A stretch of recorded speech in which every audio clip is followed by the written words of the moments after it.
Hi everyone, क्या हाल चाल। Welcome back to CUT बाइस फॉर गाइड्स। अगर आप भी एक ऐसे विद्यार्थी हैं जो कि सीयूटी 2026 तैयारी कर रहे हैं तो आपको ये वीडियो जरूर देखना चाहिए, क्योंकि इस वीडियो के माध्यम से मैं आप लोग की एक आइडियल रोड मैप बताने वाला हूं, जिसको फॉलो करते हुए आप लोग बहुत ही इजीली क्रैक कर सकते हैं सीयूटी यूजी 2026 का एग्जाम। क्योंकि बहुत सारे ऐसे बच्चे होंगे जिन्होंने अभी तक सीयूटी 2026 की एग्जाम की प्रिपरेशन स्टार्ट करी ही नहीं होगी, यानी उनको यही नहीं पता होगा कि अभी सिलेबस क्या है, एग्जाम पैटर्न क्या है, कितने नंबर ऑफ क्वेश्चन आते हैं, कहां से प्रिपेयर करना है, कि कौन का क्या वो आइडियल टाइम रहने वाला है, किस सब्जेक्ट को कितना टाइम देना है। बहुत सारे डाउट्स होंगे जो बच्चों के मन में होंगे। तो अगर आप भी एक ऐसे बच्चे जिसके मन में सारे डाउट्स हैं तो इस वीडियो को लास्ट तक देखना, क्योंकि इस वीडियो के माध्यम से आपको मैं टिप्स बताने वाला हूं, टाइम टेबल कैसे आपको प्रिपेयर करना है वो भी बताने वाला हूं, सब कुछ बताने वाला हूं इस वीडियो के माध्यम से। तो चलिए इस वीडियो को फटाफट से स्टार्ट करते हैं। तो अगर मैं सबसे पहले बात स्टार्ट करूं तो एक रोड मैप क्या होगा सीयूटी यूजी एग्जाम को क्रैक करने का। तो आपको पता होगा कि सीयूटी यूजी का एग्जाम में मेनली वो 3 सेक्शन में डिवाइड होता है। ठीक है, पहला आपको जो सेक्शन होता है वो होता है लैंग्वेज सेक्शन, दूसरा क्वेश्चन होता है आपका डोमेन सब्जेक्ट, और तीसरा जो आपका होता है वो होता है गैट सेक्शन। अगर मैं यहीं पे बात करूं लैंग्वेज की, तो सबसे पहले आपको बता दूं कि लैंग्वेज के अंदर आप लोगों को टोटल 13 लैंग्वेजेस देखने को मिलती है, जैसे कि हिंदी, इंग्लिश, पंजाबी, मराठी, गुजराती, तमिल, वही लैंग्वेज जो कि आपकी रीजनल लैंग्वेजेस होती है। इसके बता दो तो ये जो आपका एग्जाम होता है ना कैंडिडेट की, मेनली बच्चे जो होते हैं ना सीयूटी यूजी एग्जाम के अंदर लैंग्वेज के अंदर, वो इंग्लिश लैंग्वेज का ही चुनाव करते हैं। मतलब क्योंकि इंग्लिश लैंग्वेज जो होती है बहुत सारे कोर्सेज के लिए मैंडेटरी रहती है, तो बच्चे जो रहते हैं वो इंग्लिश लैंग्वेज का ही चुनाव करते हैं अपने मोस्ट ऑफ द कोर्सेज के लिए, तो सो दैट वो बहुत सारे कोर्सेज के लिए एलिजिबल हो जाए। क्योंकि जैसे आपको पता होगा कि बहुत सारे आईएम्स, जैसे कि आईएम बेंगलोर हो गया, आईएम संबलपुर हो गया, ये भी सीयूटी यूजी को एक्सप्लोर करते हैं अपने एडमिशन के लिए। तो जैसे मैं बताऊं, अगर आप लोग आईएम संबलपुर को टारगेट कर रहे हैं तो उसके अंदर आपको एडमिशन लेना है, उसका जो प्रोग्राम है मैनेजमेंट एंड पब्लिक पॉलिसी, तो बता दूं उसके लिए आप लोग को इंग्लिश एंड गैट का स्कोर लगता है। जैसे हम गैट अभी बात करने वाले हैं तो लैंग्वेज के अंदर यहाँ आपको इंग्लिश लेनी होती है, तो इसलिए मोस्ट ऑफ द बच्चे इंग्लिश लैंग्वेज चुनाव करते हैं, सो दैट वो मोस्ट ऑफ द कोर्सेज के लिए एलिजिबल हो जाए। अगर बात करूं तो ये आप लोग का basically reading comprehension, vocabulary and grammar based जो रहता है ना, उसका टेस्ट करता है इंग्लिश लैंग्वेज के अंदर। बात करूं और अब बात करूं डोमेन सब्जेक्ट की, तो टोटल आप लोग को 23 डोमेन सब्जेक्ट देखने को मिलते हैं, और ये डोमेन सब्जेक्ट वही है जो आप अपने क्लास 12 में पढ़ते हैं, जैसे कि physics, chemistry, mathematics, biology, accountancy, mathematics, accountancy, business studies, political science, history, geography, जैसे आपको डोमेन सब्जेक्ट देखने को मिलते हैं। ये डोमेन सब्जेक्ट वही जो आपकी क्लास 12 में पढ़ रहे हैं, सिंपल सी बात है। अगर बात करूं गैट की, तो गैट को बेसिकली 3 सब सेक्शन में डिवाइड किया गया है। यानी गैट का फुल फॉर्म होता है जनरल एप्टीट्यूड टेस्ट, यानी बेसिकली बच्चे की एप्टीट्यूड टेस्ट करता है कि बच्चे की लॉजिकल एबिलिटी क्या है, क्वांटिटेटिव एबिलिटी क्या है। तो बेसिकली आपको logical reasoning, quantitative, GK and current affairs, आप लोग को 3 सब सेक्शन देखने को मिलते हैं इस पर्टिकुलर सेक्शन के अंदर। तो ये आपका मोटा मोटा होगा एग्जाम के बाद। अगर बताओ एग्जाम के लिए, तो आप लोगों को टोटल जो रहता है 50 क्वेश्चन देखने को मिलते हैं, और आप लोगों को दुर्भाग्यवश 50 आउट ऑफ 50 क्वेश्चन से अटेम्प्ट करना होता है, क्योंकि एनटी का ये रूल है कि अब आप लोग को 50 में से 50 क्वेश्चन अटेम्प्ट करने हैं अगर आपको सीयूटी यूजी एग्जाम क्लियर करना है। और साथ में बता दूं कि आप लोग को इनके लिए सिर्फ मिलेगा 60 मिनट की समय सीमा, यानी सिर्फ 60 मिनट दिए गए हैं आप लोगों को, और उसमें आप लोग को टोटल मिलाकर आप लोग को 50 आउट ऑफ 50 क्वेश्चन सॉल्व करने हैं। एक क्वेश्चन अगर आप सही करते हैं तो उसके लिए आपको प्लस 5 मार्क्स दिए जाते हैं, और अगर आप दुर्भाग्यवश एक क्वेश्चन गलत कर देते हैं तो -1 की आपको निगेटिव मार्किंग भी देखने को मिलती है। तो इस तरह से अगर आप देखेंगे तो 50 क्वेश्चन है, यानी आप लोग का हर सब्जेक्ट टेस्ट जो है 250 मार्क्स का बनता है। तो आप लोग का टारगेट क्या होना चाहिए कि आप हर सब्जेक्ट टेस्ट में, चाहे वो इंग्लिश लैंग्वेज की बात करें, चाहे वो बात करें जनरल एप्टीट्यूड टेस्ट की, चाहे वो बात करें डोमेन सब्जेक्ट की, डोमेन सब्जेक्ट में कोई भी डोमेन सब्जेक्ट हो, सबके अंदर आप लोग को अगर आपका टारगेट है ये 250 आउट ऑफ 50, तो अभी आपको टाइम आ चुका है कि अब आप लोग को सीयूटी यूजी एग्जाम की प्रिपरेशन स्टार्ट कर देनी है। और अगर आप भी एक ऐसे विद्यार्थी हैं जो कि सीयूटी 2026 तैयारी कर रहे हैं और आपको बहुत सारे डाउट्स आ रहे हैं कि इसको कैसे प्रिपेयर करना है, आपने तक प्रिपरेशन स्टार्ट नहीं करी, तो क्या हम लोग सीयूटी यूजी एग्जाम क्लियर कर सकते हैं? क्या एक आइडियल रोड मैप होना चाहिए? साथ ही में कैसे इसको मैनेज करना है बोर्ड एग्जाम के साथ, कौन कौन सी टॉप यूनिवर्सिटी जिनको टारगेट कर सकते हैं, एडमिशन पॉलिसी में क्या ध्यान रखना है सो दैट हमारा एडमिशन रिजेक्ट नहीं हो। क्योंकि आपको पता होगा कि दिल्ली यूनिवर्सिटी से बहुत सारे बच्चों का एडमिशन रिजेक्ट हो जाता है ड्यू टू सम रीजंस। तो आप लोग अगर ऐसे विद्यार्थी, तो आप लोग जरूरत है मेंटोरिंग सेशन की, कुछ नहीं करना, आप लोग को डिस्क्रिप्शन में और पिन कमेंट में एक लिंक मिल जाएगी, उसमें एक फॉर्म, उसको फिल कर दीजिएगा, और हमारी टीम आपसे दिन 24 आवर्स करेगी और आपके जितने भी डाउट है सारे सॉल्व कर देगी। या आप लोग कॉल भी कर सकते हैं 6363286363 पर फॉर सच इंफॉर्मेशन। चलिए आगे बढ़ते हैं। अगर बात करूं तो अभी ये देखिए, ये जो मैंने रोड मैप पूरा बनाया हुआ है ना, पूरी सड़क टाइप की, ये इसलिए बनाई हुई है ताकि आप लोग को मैं एक अच्छी बात बता सकूं, मतलब आप लोगों को सच्चाई दिखा सकूं। अभी आप लोगों का सीयूटी यूजी 2026 का एग्जाम यहाँ कहीं पे, यानी आप लोगों का मई के टाइम पे एग्जाम होता है, मई में, तो आपका एग्जाम कहीं यहाँ कहीं पे है। अभी इसके बीच में आएगा आपका बोर्ड एग्जाम, जो कि आपका स्टार्ट होगा वही लगभग जनवरी, फरवरी या मार्च के टाइम में आपका एग्जाम होता है। Most of the boards exam जो होते हैं वो इसी में टाइम में होते हैं, फरवरी, मार्च या जनवरी, इस टाइम पे। प्री बोर्ड वगैरह भी आपको होते हैं, अभी स्टार्ट हो जाएंगे। और अभी आप लोग यहाँ पर ये देखिए, आप ये एक स्टूडेंट है, एक विद्यार्थी है जो कि अभी यहाँ पर है और उसके सामने इतने सारी चीजें हैं। उसको बोर्ड एग्जाम भी क्रैक करना है, यानी बोर्ड एग्जाम में उसको अच्छा परसेंटाइल स्कोर करना है, अच्छा परसेंटेज स्कोर करना है। मान लीजिए कि बच्चे आपका टारगेट होगा कि 90% टू 95% स्कोर कर ले, या कुछ बच्चों को सपना होगा कम से कम 85% तो हमारे बोर्ड में आ जाए, तो उनका ये सपना यहाँ से टोटल बन रहा होगा। और इसके साथ उनको सीयूटी यूजी एग्जाम में भी होगा कि क्यों ना भैया 200 में से 250 में से 250 हम लोग हर सब्जेक्ट टेस्ट में स्कोर कर ले सीयूटी यूजी एग्जाम के अंदर। तो ये पूरा उनका पार्ट रहने वाला है। तो जर्नी काफी लंबी रहने वाली है, अभी काफी टाइम बाकी है। तो ऐसा बिल्कुल मत सोचिएगा कि अगर आपने अभी प्रिपरेशन स्टार्ट नहीं करी तो आप लोग बहुत पीछे रह गए हो। अभी भी स्टिल काफी टाइम बाकी रह गया है। आप लोग इस टाइम को अच्छे से यूटिलाइज करते हो तो आप लोग बहुत ही easily CUET UG exam crack कर सकते हो। अगर मैं आगे बात करूं तो सबसे पहले आप लोग का पाथ क्या होना चाहिए, पूरा एक पाथ में मैंने डिसाइड किया है, बताया आपको इस वीडियो में, जो मैं आपको स्टार्टिंग बोला था बताने वाला हूं कि आप लोग कैसे इस एग्जाम की प्रिपरेशन स्टार्ट करेंगे। तो सबसे पहले आप देखेंगे तो know your target courses and subject. सबसे पहले आपको ये डिसाइड करना होगा कि आपको कौन सी यूनिवर्सिटी टारगेट करनी है, लाइक दिल्ली यूनिवर्सिटी टारगेट करनी है, बीएचयू टारगेट करना है, ईयू टारगेट करना है, जेएनयू टारगेट करना है, फॉरेन लैंग्वेज के कोर्सेज करना है तो साथ जेएनयू में जाना होगा, या आपको बीबीए करना होगा तो सही सुखदेव कॉलेज ऑफ बिजनेस से टारगेट कर रहे होंगे, या आप लोग बीकॉम ऑनर्स एफएमएम करना चाहते होंगे बीएचयू से तो उसको टारगेट कर रहे होंगे। तो सबसे पहले आपको ये डिसाइड करना होगा कि आपको कौन सी यूनिवर्सिटी के किस कोर्स में एडमिशन लेना है। उसके बाद आप लोगों को देखना होगा कि उस पर्टिकुलर जो यूनिवर्सिटी है उसका क्या एलिजिबिलिटी क्राइटेरिया रहने वाला है, क्या उसमें कौन कौन से सब्जेक्ट कॉम्बिनेशन है जो मांगे जाएंगे सीयूटी यूजी एग्जाम के अंदर। जैसे डोमेन सब्जेक्ट में कौन से डोमेन सब्जेक्ट लेने होंगे, किसी में अकाउंटेंसी हो सकता है मांगा हो, इंग्लिश मैंडेटरी हो, या किसी जैसे बीएचयू के कोर्स के लिए एफएमएम के लिए आपको गेट का स्कोर एक्सेप्ट किया जाता है, या आप लोग को इलाहाबाद यूनिवर्सिटी से बीबीए प्लस एमबीए का 5 ईयर का इंटीग्रेटेड प्रोग्राम करना है जो कि सीयूटी यूजी का स्कोर करता है, लेकिन उसके अंदर भी आप लोग का गेट का स्कोर मैंडेटरी होता है। तो मतलब ऐसे आप लोग को सब्जेक्ट कॉम्बिनेशन चेक करने होंगे कि सब्जेक्ट कॉम्बिनेशन क्या रहने वाले हैं हर पर्टिकुलर कोर्स के। उसके बाद आप लोग जब एक बार पता कर लेंगे कि अच्छा ठीक है मेरी टारगेट यूनिवर्सिटी ये है, मुझे इस कोर्स में एडमिशन लेना है, उसके बाद अब आप लोग बढ़ेंगे अंडरस्टैंड सिलेबस एंड वेटेज। अब आपको ये देखना होगा कि आखिरकार सीयूटी यूजी एग्जाम में क्या सिलेबस है। तो आप एनटीए की ऑफिशियल वेबसाइट, तो आप लोग एक काम करेंगे, आप लोग सबसे पहले जाएंगे एनटीए की ऑफिशियल वेबसाइट में, वहां से हर चीज का आप जो सिलेबस है ऑफिशियल सिलेबस उसको डाउनलोड करेंगे।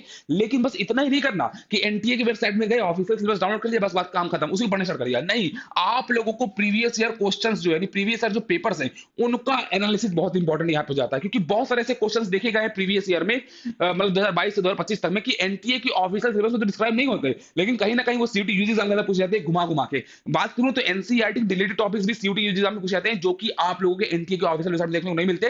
तो इसका मतलब क्या है कि आप लोगों को एनटीए का ऑफिशियल सिलेबस जरूर डाउनलोड कर लेना, क्योंकि मेजॉरिटी सिलेबस तो वहीं से आता है, लेकिन साथ में आप लोगों को प्रीवाईक्यू क्वेश्चन का एनालिसिस करते हुए चल रहा है, सो दैट आप लोग एक अच्छे से स्टडी प्लान बना पाए।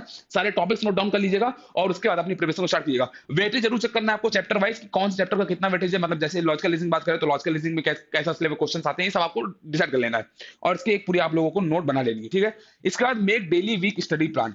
आप लोगों को डेली कितने आवर्स पढ़ने हैं इसके लिए आप लोग को प्लान बनाना होगा, यानी आप लोग स्कूल भी जाएंगे, स्कूल का काम भी मैनेज करेंगे, आपको बोर्ड एग्जाम भी पढ़ना है, साथ में आपको सीयूटी एग्जाम भी मैनेज करना है। तो टोटल मिला के आप लोग की स्टडी प्लान बनाना होगा कि मुझे डेली कितना पढ़ना है, या जैसे इंग्लिश और गेट है तो उसको अगर मैं डेली नहीं पढ़ रहा हूं तो वीकली मुझे कम से कम कितना टाइम निकाल के दे देना है उस पर्टिकुलर सब्जेक्ट को, सो दैट मुझे आगे चल के उसमें दिक्कत ना हो। अगर मैं बात करूं तो उसके बाद आप लोग को जब आप लोग को एक बार पूरा प्लान रेडी हो जाएगा, आपने वीकली और daily plan study plan ready कर लिया है अपने टाइम टेबल के अकॉर्डिंग जैसे आपको टाइम मिलता है, उसके बाद आप लोग को स्टार्ट योर प्रिपरेशन, यानी इसके बाद आप लोग को अपनी प्रिपरेशन स्टार्ट कर देनी है सीयूटी यूजी एग्जाम की। आप लोग को हर टॉपिक को अच्छे से पढ़ना स्टार्ट कर देना है, एकदम बारीकी से पढ़ना है। पहले आप लोग को बेस अपना मजबूत करना है, उसके बाद थोड़ा डिफिकल्टी लेवल बढ़ाते जाना है, एमसीक्यू की प्रैक्टिस करते जानी है, साथ में मॉक्स अटेम्प्ट करनी है। यहाँ पे लिखा भी है कि practice PYQ and mock test. Mock का तो काफी इंपॉर्टेंस हो जाता है, क्योंकि पिछले साल में जब जितने भी बच्चे टॉपर रहे हैं जो कि सुपर ग्रेड से भी पढ़े हैं, अगर आप उनका इंटरव्यू जाकर देखेंगे जो किसी चैनल में पढ़ा हुआ है तो उन्होंने यही बोला है कि कम से कम 40 से 50 मॉक टेस्ट जरूर अटेम्प्ट करें हैं हर साल, तभी उन लोगों ने इतना अच्छा सीयूटी यूजी का स्कोर एक्सेप्ट किया है। चाहे आप लोग कोई भी अपने टॉपर उठा के देख सकते हैं सीयूटी के इसी चैनल पे, आप लोग को सारे टॉपर्स इंटरव्यू देखने को मिल जाएंगे। सब टॉपर का ये कहना है कि मॉक्स तो ज्यादा अटेम्प्ट करना ही करना है, तो साथ में प्रीवियस ईयर क्वेश्चंस का प्रैक्टिस भी करनी है। उसके बाद आप लोग को रिवाइज स्मार्टली करना है बिफोर एग्जाम, यानी जैसे आपका एग्जाम आने वाला होगा आपने सारे नोट्स वगैरह प्रिपेयर करते हुए चले आए, आप लोग मॉक्स के एनालिसिस करते हुए चले आए, उससे जो भी आपके पॉइंट्स निकले हैं, यानी आप जहां जहां पे वीक रहे उनको अच्छे से नोट डाउन किया, उन पे आपने अगर काम किया है तो बस आपको यहाँ पे रिवाइज अच्छे से करना है बिफोर एग्जाम।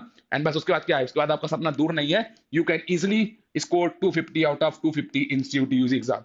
चलिए आगे बढ़ते हैं, आगे बात करते हैं। अगर मैं बात करूं तो आप लोगों के लिए क्या एक प्रॉपर रोड मैप होना चाहिए। जैसे सितंबर टू दिसंबर की बात करें तो इसके लिए आपको क्या रोड मैप रहना चाहिए, जनवरी टू मार्च कैसे आपको प्रिपरेशन करनी है, अप्रैल टू सीयूटी एग्जाम, यानी अप्रैल से लेकर जब तक सीयूटी यूजी का एग्जाम होगा तब तक आपको ऐसी प्रिपरेशन करनी है, लैंग्वेज के लिए भी, डोमेन के लिए भी और आपका गेट के लिए। भले ही आप कैसे विद्यार्थी हो, अगर आप लैंग्वेज सेक्शन की बात करेंगे, सबसे बात करो सितंबर दिसंबर, तो अभी ये ऐसा टाइम रहता है सितंबर से लेकर दिसंबर तक का कि जब आपको बोर्ड एग्जाम का इतना ज्यादा प्रेशर नहीं रहता, यानी आप लोग थोड़ा फ्री रहते हैं बोर्ड एग्जाम से। तो आप लोग काम कर सकते हैं कि लैंग्वेज को कम से कम डेली टू 2-3 आवर्स अगर आप दे सकते हैं तो ये एक आइडियल, एक बहुत अच्छा टाइम माना जाता है सीयूटी यूजी एग्जाम के लिए। यानी अगर इतना टाइम देते हैं तो आप बहुत ही easily CUET UG exam clear कर सकते हैं। लेकिन बता दूं आप लोग को, अगर आप नहीं दे पा रहे तो कम से कम आपको 1 से 2 आवर तो डेली देना ही देना है। यानी ये आप लोगों से टॉपर्स बोलते हैं कि 1 से 2 घंटा आपको डेली इंग्लिश लैंग्वेज देना है, जब तक कि आप सितंबर टू दिसंबर चल रहे हैं। क्योंकि जैसे बता दूं, जैसे ये जनवरी टू मार्च टाइम आएगा ना, तो ये रहेगा बोर्ड स्पेसिफिक टाइम। तो यहाँ पे आप लोग इंग्लिश लैंग्वेज को उतना ज्यादा टाइम नहीं दे पाएंगे, कहीं ना कहीं ये टाइम आपको खाली रहेगा। इसमें भी अगर आपको टाइम मिलता है तो डेली का आप कम से कम अगर 30 मिनट्स भी अपना टाइम निकाल लेते हैं तो ये काफी अच्छा माना जाएगा आपका सीटी एग्जाम के लिए। यानी आप लोग बेसिकली बोर्ड एग्जाम में लगे होंगे तो आप उतना अच्छे से इंग्लिश लैंग्वेज को प्रिपरेशन नहीं कर पा रहे होंगे, बट अगर आप डेली का 30 मिनट भी अगर अपना टाइम निकाल लेते हो तो काफी सही रहेगा। या आप लोग वीकली भी अगर 1 आवर से 2 आवर का टाइम निकाल देते हैं, ये बात कर रहा हूं मैं वीकली की, अगर आप लोग वीकली भी इतना टाइम निकाल देते हैं तो इसका मतलब आप लोग काफी अच्छे तरीके से सीटी एग्जाम मैनेज कर सकते हैं। तो आप लोग को डेली अभी 1 से 2 घंटे टारगेट करके चलना है कि आप अच्छे से लैंग्वेज सेशन पढ़ पाए। डोमेन सब्जेक्ट की अगर मैं बात करूं तो डोमेन सब्जेक्ट में आपको बेसिक क्या करना होगा, डोमेन सब्जेक्ट में वही जो आप क्लास 12th में ऑलरेडी पढ़ रहे हो। तो क्लास 12th में जो आप पढ़ रहे हो उसको आप लोग एकदम डेप्थ में पढ़ना है, एकदम अच्छे से पढ़ना है। हर टॉपिक को, कोई भी टॉपिक को आपको मिस नहीं करना। अगर कोई ऐसा टॉपिक है जो कि रिलेटेड टॉपिक है वो भी आ रहा है तो उसको भी आपको साथ में टाइम निकालते हुए पढ़ते हुए चलना है। तो डोमेन सब्जेक्ट का टाइम तो वही है जो आप अपने बोर्ड्स के लिए दे रहे हो, तो साथ में चलो। इसका मतलब अगर आप लोग डेली 2 से 3 आवर्स देते हो इन डोमेन सब्जेक्ट्स को तो आप काफी अच्छा स्कोर कर सकते हो सीटी एग्जाम में, आप बहुत ही इजीली मैनेज कर सकते हो। आप लोग को वही है कि एनसीईआरटी को तो बिल्कुल फोकस करना है, आप लोग को एनसीईआरटी को तो बिल्कुल इग्नोर नहीं करना, आप लोग को अच्छे से पढ़ना है। साथ में अगर आप लोग को ऐसा स्टडी मटेरियल भी मिल जाए जहां पे आप लोगों को मिल जाए, क्या मिल जाए, अच्छे तरीके से एमसीक्यू सीयूटी एग्जाम बेस्ड, तो उससे अच्छी बात क्या होगी फिर, वो तो मतलब एक सोने पे सुहागा हो गया। तो अगर आप लोग भी ऐसी बुक्स ढूंढ रहे हैं तो आपको डिस्क्रिप्शन में लिंक मिल जाएगी जहां से जाके आप लोग बुक्स जो है परचेज कर सकते हैं, चाहे अकाउंटेंसी की हो, चाहे बिजनेस स्टडीज की हो, चाहे मैथमेटिक्स चाहे अकाउंटेंसी की हो, चाहे बिजनेस स्टडीज की हो, चाहे इकोनॉमिक्स की हो, चाहे हिस्ट्री की हो, चाहे ज्योग्राफी की हो। आप सारी बुक्स परचेज कर सकते हैं, चाहे आप इंग्लिश लैंग्वेज की हो, चाहे डोमेन की हो, आप सारी बुक्स वहां से परचेज कर सकते हैं। आपको डिस्क्रिप्शन में इसकी लिंक मिल जाएगी। अगर मैं बात करूं गाइड सेक्शन की, तो गाइड सेक्शन को भी आप लोगों को अच्छे से प्रिपेयर करते हुए चलना है। सॉरी, मेरे को जवान लग रहा है, आपको प्रिपेयर करते हुए चलना है। तो बेसिकली गाइड सेक्शन की बात करूं मैं आप लोगों को, तो गाइड सेक्शन में आप लोग को जैसे बताया मैंने कि 3 सब सेक्शन होते हैं, ठीक है। पहला होता है लॉजिकल रीजनिंग, दूसरा होता है आपको क्वांटिटेटिव, तीसरा होता है जीके करंट अफेयर्स। तो करंट अफेयर्स के लिए बोला जाता है कि आप लोग का 6 मंथ का करंट अफेयर्स काफी होता है। तो यानी आप लोग को अभी से जो करंट अफेयर्स है उसको अच्छे से पढ़ते हुए चलना है। जीके के लिए जितने भी टॉपिक्स ड्यूटी एग्जाम में पूछे जाते हैं अच्छी तरीके से उनको पढ़ते हुए चलना है, चाहे वो पॉलिटिकल बेस्ड क्वेश्चन हो, चाहे ऑथर बेस्ड क्वेश्चन हो, सारे आपको अच्छे से पढ़ते चलना है। और लॉजिकल रीजनिंग और क्वांटिटेटिव को अच्छे से टाइम देना है, क्योंकि अच्छे से टाइम मांगता है। अगर बात करूं मैं क्वांटिटेटिव की, तो इस साल थोड़ा सा कैलकुलेटिव आया था, बच्चों को कैलकुलेशन में प्रॉब्लम आ रही थी। तो आप लोगों को अपनी स्पीड मैथ या वेटिंग मैथ में अभी से प्रैक्टिस करते चलना है। और आप लोग को इसको कम से कम डेली 1 से 2 आवर्स इस सेक्शन को भी आपको देना होगा, अगर आप लोग अच्छे से इसको प्रिपेयर करना चाहते हो। डेली कम से कम हर टॉपिक, अगर लॉजिकल रीजनिंग का क्वांटिटेटिव बात करूं तो आप लोग को कम से कम डेली 20 से 30 क्वेश्चन आप लोग को डेली इसके सॉल्व करने होंगे, तब आप लोग अच्छा स्कोर कर पाएंगे सीटी एग्जाम के अंदर। अगर बात करूं जब आप लोग यहाँ पे जनवरी टू मार्च आएंगे तो ऑफ कोर्स बात है कि यहाँ पे डोमेन सब्जेक्ट की आप लोग की फोकस तो एकदम टॉप पे होगी, क्योंकि आप लोग बोर्ड एग्जाम के लिए मैनेज कर ही रहे होंगे। तो बस आप लोग उसको अच्छे से और पढ़ते हुए चलिएगा, अच्छे से रिवाइज करते हुए चलिएगा, तो आपका बोर्ड एग्जाम में अच्छे से मैनेज हो जाएगा और सीयूटी की आपकी पढ़ाई भी बेस्ड हो जाएगी। साथ में गैट सेशन के लिए भी मैंने वही बोला कि अगर आप लोग 1 घंटे भी निकाल पाते हैं डेली का तो बहुत है, या आप लोग वीकली कम से कम 2 से 3 आवर्स अगर दे देते हैं इस बोर्ड एग्जाम के टाइम में तो एक बहुत अच्छी बात रहेगी। अगर नहीं दे पाते तो कोई बात नहीं, लेकिन आप लोग ट्राई कीजिएगा कि कम से कम आप लोग 30 मिनट तो डेली का निकाल ही ले। आप लोग इतना जरूर प्रैक्टिस करते रहे, भले ही आप लोग यहाँ पे 10 से 20 क्वेश्चन भी अगर प्रैक्टिस करेंगे लॉजिकल रीजनिंग के, या एक दिन लॉजिकल रीजनिंग के हो या एक दिन क्वांटिटेटिव के हो गया, क्योंकि जैसे बताया कि आपको यहाँ पे डेली 20 से 30 क्वेश्चन प्रैक्टिस करने हैं, लॉजिकल रीजनिंग के भी, क्वांटिटेटिव के भी, जीके एंड करंट अफेयर्स की भी। लेकिन अगर आप यहाँ पे केवल 10 से 20 क्वेश्चन टोटल सॉल्व कर लेते हैं तो भी आपके लिए काफी अच्छा रहने वाला है। आप लोग अच्छी तरीके से बोर्ड गेट सिस्टम को मैनेज कर पाएंगे। जब आपके अप्रैल टू सीयूटी एग्जाम की बात आ जाएगी तो यहाँ से तो आप लोग के पास फुल टाइम रहेगा, क्योंकि आप लोग को आपको बोर्ड एग्जाम का कोई प्रेशर नहीं रहने वाला। तो आप लोग आराम से यहाँ पे 3 to 4 आपके पास स्कूल भी जाना नहीं रहेगा, सब आपके स्कूल वगैरह भी सब बंद हो चुके होंगे, तो आप आराम से यहाँ पे 3 to 4 आवर्स के लिए टाइम जो है वो निकाल सकते हैं। सॉरी, यहाँ पे आप लोग 2 से 3 आवर्स दीजिएगा वापस से इंग्लिश को, या अगर आप लोग के पास थोड़ा ज्यादा टाइम मिल रहा है तो आप लोग 3 to 4 आवर्स भी इंग्लिश लैंग्वेज को दे सकते हैं। साथ में अगर बात करूं मैं गेट सेक्शन की, तो इसको भी आप लोग को एटलीस्ट 2 से 3 आवर्स देना ही देना है। और अगर आपके पास अच्छा टाइम है तो आप 3 to 4 आवर्स इसको भी अच्छे से पढ़िए, सो दैट आप लोग यहाँ पे 250 आउट ऑफ 50 स्कोर कर पाए। डोमेन सब्जेक्ट की वही वापस रिवीजन करना है। एमसीक्यू बेस्ड क्वेश्चन की यहाँ पे थोड़ी प्रैक्टिस आपको बढ़ा देनी है, जो कि सीयूटी बेस्ड, सीयूटी ओरिएंटेड होंगे। अच्छे से प्रीवियस क्वेश्चन का वापस एनालिसिस करना है, ज्यादा ज्यादा यहाँ पे मॉक टेस्ट करने हैं। और अगर इसको भी आप लोग 3 to 4 आवर्स डेली निकाल देते हैं तो अच्छी बात रहेगी। या आप लोग अगर ज्यादा टाइम है तो आप 4 to 5 आवर्स भी प्रिपेयर कर सकते हैं डोमेन स्प्लिट के लिए। तो ये आप इस तरह अगर आप पढ़ते हैं तो आप काफी इजी तरीके से मैनेज कर सकते हैं सीयूटी यूजी एग्जाम को। मॉक्स आपको इस टाइम ड्यूरेशन में भी आप लोग को मॉक्स अटेम्प्ट करते हुए चलना है, ऐसा नहीं कि इस टाइम ड्यूरेशन में आपको मॉक्स अटेम्प्ट नहीं करने सीयूटी के। आपको ऑफकोर्स सी बात है इस टाइम ड्यूरेशन में अटेम्प्ट करना है। इस टाइम ड्यूरेशन में भी अगर आपको टाइम मिल रहा है तो ऑफकोर्स आप मॉक टेस्ट देने का जरूर प्रैक्टिस करिएगा। भले ही आप पढ़ नहीं पा रहे, लेकिन अगर आप लोग थोड़ा टाइम निकाल के मॉक टेस्ट देंगे, उसका एनालिसिस कर लेंगे, तो वो आप लोग की जो प्रैक्टिस आपने पुरानी की है वो आपकी आगे बढ़ती चली जाएगी। और यहाँ से तो आप लोग को मॉक्स एकदम भर भर के देना है, यानी जितना आपको टाइम मिल रहा है उसमें आप लोग को सिर्फ मॉक्स ही मॉक्स अटेम्प्ट करना है और ये प्रैक्टिस करनी है, उनका अच्छे से एनालिसिस करना है। और इस तरह आप बहुत ही easily CUET UG exam crack कर सकते हो। अगर बात करो टिप्स फॉर एग्जाम, तो आप लोग को टाइम मैनेजमेंट पे काफी फोकस करना होगा, क्योंकि काफी इंपॉर्टेंट हो जाता है। जैसे बताया एनटीए का नया रूल है कि आप लोग को 50 आउट ऑफ 50 क्वेश्चन अटेम्प्ट करने हैं इन 60 मिनट्स। तो काफी इंपॉर्टेंट हो जाएगा कि आप लोग अच्छे तरीके से इस टाइम मैनेजमेंट को ध्यान में रखते हुए प्रैक्टिस स्टार्ट करें। और उसके लिए आप लोग को ज्यादातर मॉक देना होगा। Focus on NCERT for domain subject. Domain subject के लिए आप लोग को जैसे बताया कि लगभग 95% आपको जो सिलेबस होता है वो आप लोग का एनसीईआरटी बेस्ड ही होता है। तो आप लोग को अच्छे से फोकस करना है। रेगुलर प्रैक्टिस करनी फॉर क्वांट और रीजनिंग। मैंने तो बताया बार बार कि क्वांट और रीजनिंग को बच्चा बहुत ज्यादा इग्नोर करता है, तो आप लोग को रेगुलर प्रैक्टिस करते चलनी है। कम से कम आपको हर टॉपिक पे, यानी क्वांट पे भी, रीजनिंग पर भी, जीके एंड करंट अफेयर्स में भी आपको कम से कम 20 से 30 क्वेश्चन डेली सॉल्व करने हैं, तो आप अच्छे से इस सेक्शन को प्रिपेयर कर पाए। अगर आप लोग भी कोई एक ऐसा प्लेटफॉर्म ढूंढ रहे हैं जहां पे आप लोग को मिल सके quizzes for GK and vocab words, जैसे बताया कि इंग्लिश लैंग्वेज के अंदर वोकैब्स आती है, आपको प्रिपेयर भी करनी है, तो आप लोग वोकैबुलरी आपको डेली क्विज मिल सके, साथ में मिल सके आपको करंट अफेयर्स और मोटिवेशनल कोट्स, क्योंकि जर्नी काफी लॉन्ग रहने वाली मुझे पता है, काफी लोग डिमोटिवेट हो जाते हैं, तो आप लोग को मोटिवेशनल कोड भी मिलते रहे। साथ में आप लोग इस टाइम पे आप लोग से कोई भी अपडेट मिस नहीं हो, चाहे वो यूनिवर्सिटीज की एडमिशन अपडेट हो, प्रोसेस हो, चाहे कोई भी अपडेट हो, वो आपसे मिस नहीं हो एग्जाम से रिलेटेड, तो आप लोग हमारे टेलीग्राम चैनल को जरूर ज्वाइन कर लीजिएगा, जिसकी जो लिंक है आपको डिस्क्रिप्शन में मिल जाएगी, सो दैट आप लोगों से कोई भी अपडेट मिस ना हो। और अगर आपको फिर से बार बता दूं, अगर आप लोग भी सीयूटी द्वारा सभी तैयारी कर रहे हैं और आप लोग को कोई डाउट आ रहा है एग्जाम की प्रिपरेशन में कि कैसे इसको मैनेज करते हैं बोर्ड एग्जाम के साथ, तो आपको कुछ नहीं करना, इस डिस्क्रिप्शन में पिन कमेंट में आपको लिंक मिल जाएगी, उसमें एक फॉर्म है, उसको फिल कर दीजिएगा और हमारी टीम जो है ना आपसे विदिन 24 आवर्स करेगी और आपके जितने भी डाउट्स हैं सारे सॉल्व कर देगी।